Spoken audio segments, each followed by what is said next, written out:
For today's exercise, you see Krista's belly button because we're going to be doing abs. We're going to be doing the leg lift today. This is a very common exercise that you've probably seen a lot. You've probably done them before. Most people do these wrong and do them so wrong that it's not just, oh, it's not effective. It's counterproductive. In other words, your core's job is to stabilize your spine. So when you're doing leg lifts, you're trying to work your abs. Most people, when they do these, they work their lower backs because they don't know how to activate their abs correctly. Nobody's ever taught them. It's not your fault. But that's why I want to give you information today so that when you do these, you don't put in work. You're not actively trying to improve your quality of life and instead making it worse. So here's how leg lifts work. First step is Chris is going to bend her knees and bring them into her chest.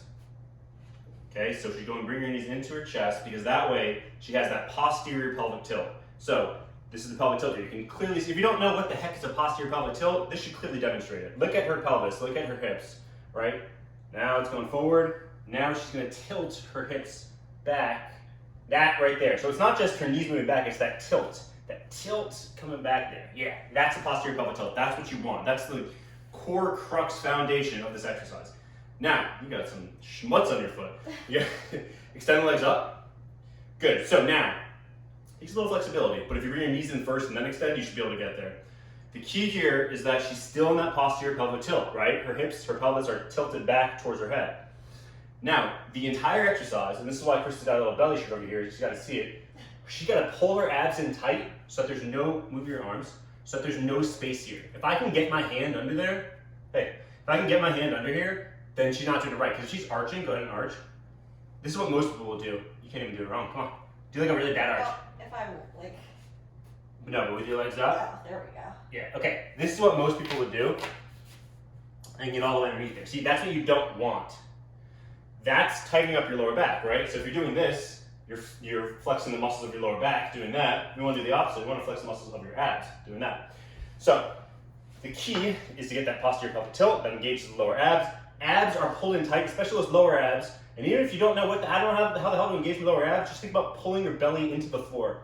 Whatever happens, go with that. As long as there's not any space in between, you're good to go. Now here's the entire exercise, and this is where most people mess up. The entire exercise is maintaining that flat back, maintaining your belly pulling in against the floor. The entire. My quads are starting to burn. I'm just gonna rest on my arm. Oof, legs a little heavy. Abs pulled in tight. Doing too much deadlifts over there. With the abs pulled in tight, you want to maintain that tilt, maintain that back flat against the ground, and slowly start hinging at the hips to lower the legs down. So hold for a second. I'm going to move my hands. Okay. Now, very, very slowly, she's going to keep her abs, so nothing should be moving from her hips up, right? And she's going to go as low as she can while maintaining that form. Now, Krista's strong as hell, so she's gonna go all the way to right above the ground, right? Still see no, I can't get my hand under here. That takes a lot of ab control. And then she's gonna slowly, not swinging, she's gonna slowly bring them back up. That is a killer ab workout. Most of you, I'm letting you know this, even if you already have been working out for a while, you think you're super strong, most of you are not gonna be able to do that. It's a fact. You have to work your way up because even if you've been doing this exercise for years, you probably have not been doing it correctly like that. That's so key. So did you feel that in your lower back at all? No.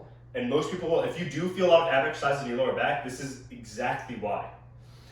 So let's do it again. Now, what you're gonna do is if that's too hard, hold it.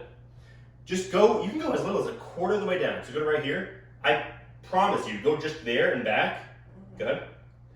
You're gonna feel an exercise from that. You're gonna feel a workout from that. You're gonna be shocked at how hard 10 of those are. Oh, yeah. So it's not better to do, if you're trying to convince yourself like, oh, well, it'll be better if I went further down, you're wrong. It's a self-deception because going further would make you do it wrong and then you'd be going backwards. So that is the leg lift. One last piece I'll give you is that if all this is too hard, if you're a real beginner or if you're overweight and it's just really, really hard to get both legs up, you can do one leg at a time. So let's do left leg down, spin the right leg up. So then you can do just one leg, keeping that tilt. So bend the knee, because bending that knee is gonna help us get that tilt that we want. And you keep the foot down there, and then lower one leg at a time.